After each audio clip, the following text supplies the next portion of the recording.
नमस्ते दोस्तों, मैं यज्ञ सिंह चैनल में आप लोग को नमस्ते करती हूँ। मैं अच्छी हूँ, आशा करती हूँ आप लोग भी अच्छे होंगे, स्वस्थ होंगे, मस्त होंगे, अपने अपने काम में व्यस्त होंगे। मैं आप लोग के सामने एक माता रानी के गीत गा रही, पसंद है तो लाइक कीजिएगा, सब्सक्राइब कीजिएगा।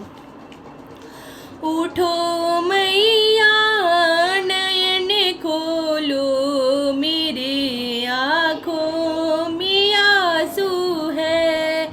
उठो मैया नयन खोलो, मेरी आँखों में आंसू है।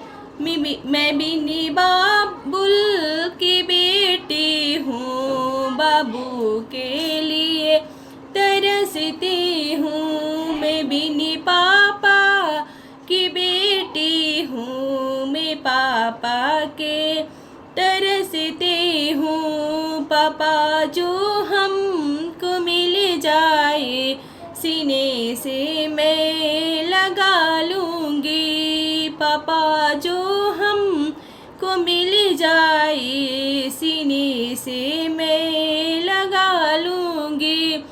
उठो मैया नयन खोलो, मेरी आँखों में आंसू है। उठो मैया नयन खोलो, मेरी आँखों में आंसू है।